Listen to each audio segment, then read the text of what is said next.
আসসালামু আলাইকুম। আশা করি তোমরা সবাই ভালো আছো। 1 আওয়ার লার্নিং চ্যানেলের পক্ষ থেকে তোমাদেরকে সবাইকে জানাচ্ছি অনেক অনেক শুভেচ্ছা ও স্বাগতম। আজকে আমরা ষষ্ঠ শ্রেণীর বাংলা বইয়ের তৃতীয় অধ্যায়ের প্রথম পরিচ্ছেদটি নিয়ে আলোচনা করব।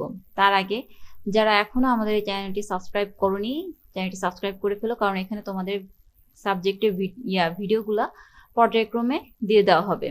তো চলো আমরা আমাদের আজকের মূল বিষয়ে চলে যাই। তো গত ক্লাসে আমরা যেটা পড়েছিলাম সেটা হচ্ছে যে বিশেষণ পদটা, তাই না? বিশেষণ পদ, বিশেষণ শব্দ আর কি, এটা পড়েছিলাম। তো বিশেষণ শব্দটা কি আমরা একটু রিভিউ করে নেই। বিশেষণ শব্দ হচ্ছে যেগুলো হচ্ছে বিশেষ্য ও সর্বনামের দোষ, গুণ, সংখ্যা, পরিমাণ, অবস্থা বোঝায়। হ্যাঁ, তাহলে বিশেষণের বিষয়টা কি? তাহলে যে কোনো একটা নাম, সেই নামটাকে বা কোনো একটা কিছু বিষয়টাকে ভালো খারাপ, হ্যাঁ, কোনো একটা নাম দিয়ে কোনো একটা বিষয়কে যখন আমরা ভালো খারাপ, পরিমাণ, হ্যাঁ, দোষ, গুণ ইত্যাদি বুঝবো, ইত্যাদি বোঝানোর জন্য যে শব্দগুলা ব্যবহার করব, সেই শব্দগুলাই হচ্ছে কি? বিশেষণ। তো বিশেষণ আমরা মোটামুটি গত ক্লাসেই বুঝেছিলাম। আজকে আমরা দেখব পাঠ থেকে বিশেষণ খুঁজে। আচ্ছা, এখানে চিঠিবিলি থেকে আর হচ্ছে সুখী মানুষ নাটক থেকে, হ্যাঁ, এই দুইটা থেকে আমরা আবার সেই বিশেষণ শব্দগুলা খুঁজে বের করব। খুঁজে বের করে আমরা এই খালি ঘরগুলা পূরণ করে ফেলবো। আশা করি তোমরা মোটামুটি বুঝে গেছো যে কিভাবে এটা করতে হবে। বেশ কয়েকটা এসে আমরা বিশেষণ সর্বনাম করেছি, বিশেষ্য করেছি।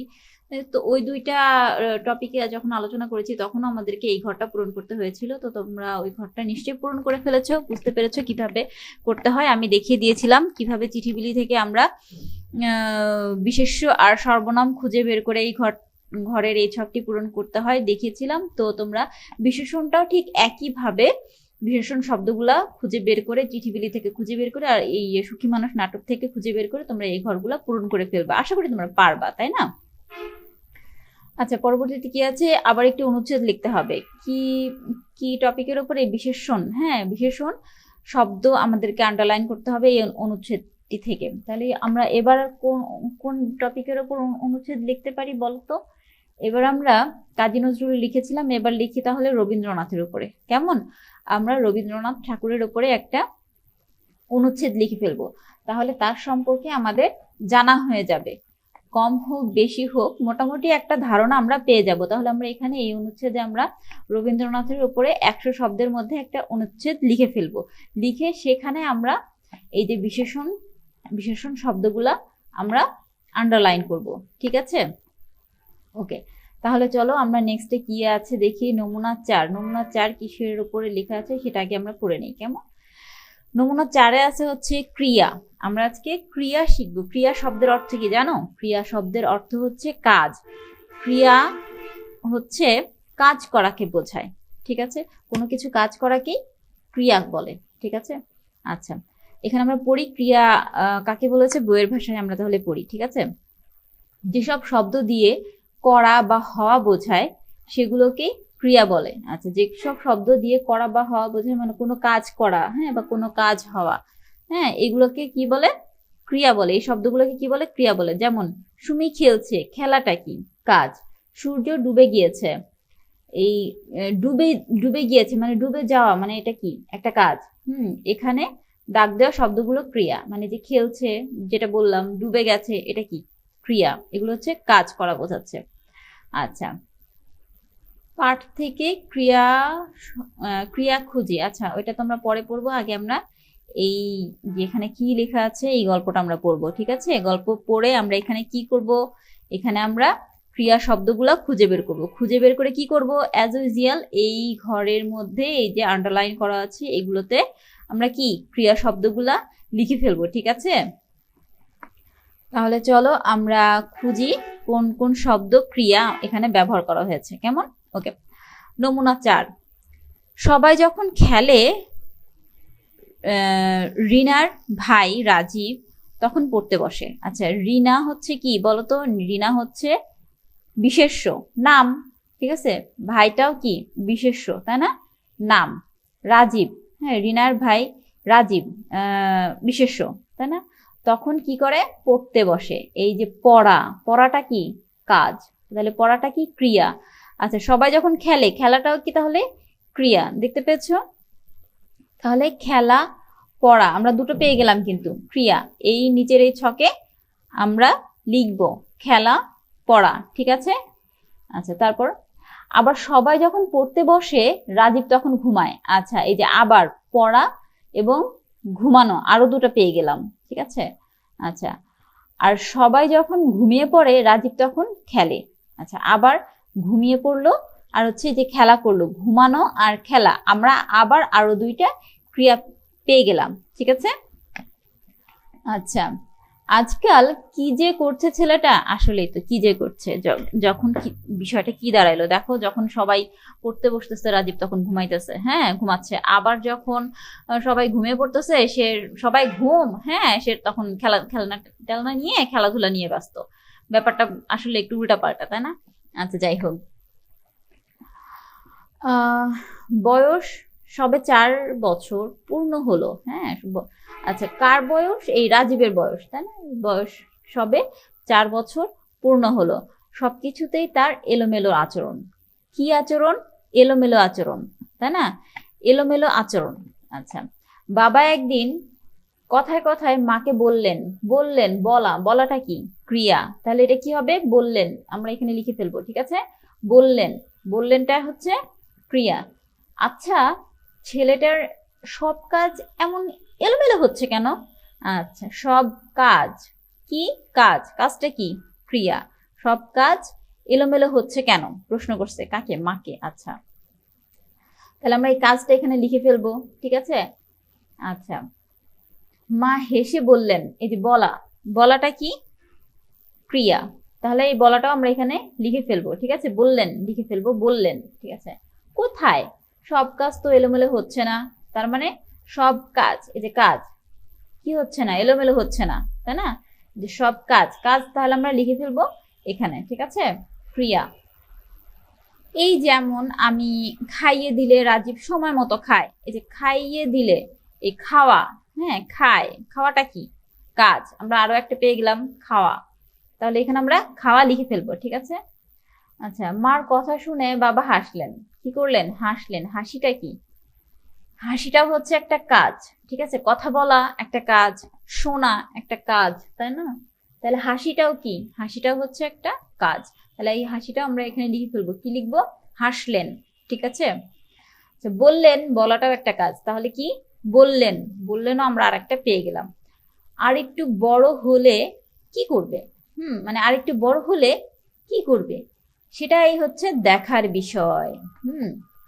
তাহলে কি দেখা, দেখাটাও কি ক্রিয়া, তাই না? দেখাটাও কি ক্রিয়া, হ্যাঁ। তাহলে আমরা দেখাটাও এখানে লিখবো। তুমি কি করছো, দেখছি, হ্যাঁ দেখছি, দেখছিটা কি একটা কাজ, দেখাটাও কি তাহলে ক্রিয়া, হ্যাঁ একটা কাজ। তাহলে দেখা আমরা এখানে লিখে ফেলবো, ঠিক আছে। মা বললেন, বলা, আবার বলা পেয়েছি, তাহলে আমরা এই বললেনটা আবার লিখে ফেলবো, এটা একটা ক্রিয়া, ঠিক আছে। আচ্ছা বড় হলে সব বুঝতে শিখবে, কি শিখবে, কি করতে শিখবে বলো তো, বুঝতে শিখবে, তাহলে বোঝাটা কি, বোঝাটাও একটা কাজ, তাই না? শিখবে, হ্যাঁ শেখাটাও একটা কাজ, তাই না? বুঝতে শিখবে। আচ্ছা তখন সময় মতো পড়বে, ঘুমাবে আর খেলবে, তাহলে এখানেও 3টা পেয়ে গেলাম, পড়া, ঘুমানো, খেলা, তাই না? তাহলে পড়বেটাও ক্রিয়া, ঘুমাবে এটাও ক্রিয়া, খেলবে এটাও ক্রিয়া, ঠিক আছে। তাহলে এই 3টাই আমাদের এখানে লিখতে হবে। তাহলে এই ছকটা মোটামুটি আমরা পূরণ করে ফেলতে পারছি, তাই না? আচ্ছা এবার আমি যে ইয়াগুলা বলছি, যে ওয়ার্ডগুলা বলেছি এখানে, সেই ওয়ার্ডগুলা তোমরা নিজেরাও ট্রাই করো, পড়ো, পড়ে দেখো নিজেরা।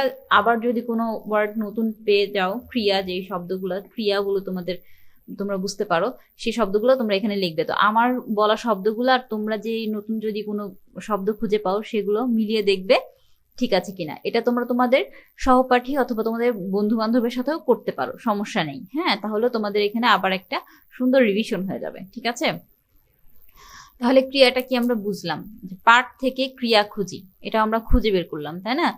না, এটা তো আমরা ইসে থেকে বের করলাম। এখন পাঠ থেকে ক্রিয়া খুঁজি মানে কি, পাঠ কি, যে চিঠি বিলি ছড়া, অ্যাজ ইউজুয়াল যেটা বলেছিলাম, চিঠি বিলি ছড়া আর হচ্ছে সুখী মানুষ নাটক থেকে ক্রিয়া শব্দ খুঁজে বের করে তার একটি তালিকা তৈরি করি। হ্যাঁ, তোমরা আবার সেই চিঠি বিলিটা পড়বা আর হচ্ছে সুখী মানুষ, এই দুইটা পড়বা, পড়ে কি কি তোমরা ক্রিয়া শব্দ, এখানে কাজ বুঝাইছে, হ্যাঁ এখানে কি কি কাজ বুঝাইছে, কাজ বোঝাতে কি কি শব্দ ব্যবহার করা হয়েছে সেগুলো নিশ্চয়ই তোমরা এখন খুঁজে বের করতে পারবা। অ্যাজ ইউজুয়াল তোমরা এই ছকটা ওইভাবেই পূরণ করে ফেলবা। চিঠি বিলি থেকে ক্রিয়া শব্দগুলো খুঁজে বের করে এখানে লিখে ফেলবা, আর সুখী মানুষ থেকে ক্রিয়া শব্দগুলো খুঁজে বের করে তোমরা এখানে লিখে ফেলবা। ঠিক আছে, আমার মনে হয় এটা তোমাদের আর মানে বলার প্রয়োজন নেই, বলে দেওয়ার খুঁজে বের করার প্রয়োজন নেই, তোমরা হয়তো বুঝতে পেরেছো, যেহেতু আমরা আগের ক্লাসগুলোতে চিঠি বিলি আর সুখী মানুষ এই দুটোই আমরা পড়েছিলাম, তাই না? পড়ে আমরা বিশেষ্য শব্দ বের করেছি, সর্বনাম শব্দ বের করেছি, তাই না? তারপর বিশেষণ শব্দ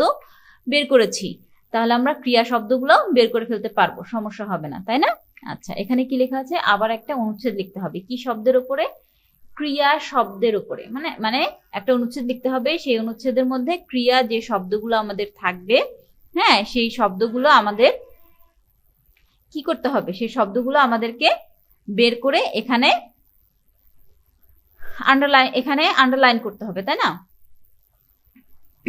তাহলে এবার আমরা কি টপিক নিতে পারি, আমরা রবীন্দ্রনাথ ঠাকুর নিয়েছি, কাজী নজরুল ইসলাম নিয়েছি, এবার কি হতে পারে বলতো, আমরা জসিমউদ্দিনের ওপর লিখতে পারি। কেমন, জসিমউদ্দিনের ওপরে লিখতে পারি, একই কারণে তোমাদের জসিমউদ্দিন টপিকটা দিলাম। ঠিক আছে, এই টপিকটার ওপরে, জসিমউদ্দিনের ওপরে তোমরা যদি এই অনুচ্ছেদটা লেখো 100 শব্দের মধ্যে, তাহলে এই জসিমউদ্দিনের জীবনী সম্পর্কেও তোমরা অনেক ইনফরমেশন পেয়ে যাবে, যেগুলো তোমাদের পরবর্তীতে কিন্তু কাজে লাগবে। ঠিক আছে, তার সাথে সাথে ক্রিয়া শব্দগুলো তোমরা এখানে আন্ডারলাইন করে ফেলবে, এই 100 শব্দের মধ্যে ক্রিয়া শব্দ যেগুলো থাকবে সেগুলো তোমরা আন্ডারলাইন করে ফেলবে, তাহলে তোমাদের এই কাজটি হয়ে যাবে।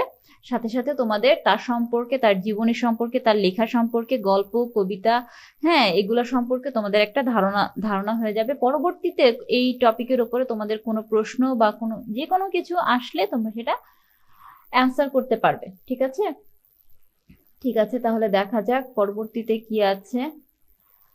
আচ্ছা, এটা আর আমরা আজকে পড়বো না, এটা আমরা আগামী দিন শুরু করব। ঠিক আছে, পরবর্তীতে কি আছে আমরা দেখে নেই একটু। আচ্ছা, ক্রিয়া বিশেষণ, আচ্ছা এটা আমরা পরবর্তী ক্লাসে আলোচনা করব। কেমন, আজকে তাহলে এই পর্যন্তই, তোমরা সবাই ভালো থেকো, আল্লাহ হাফেজ।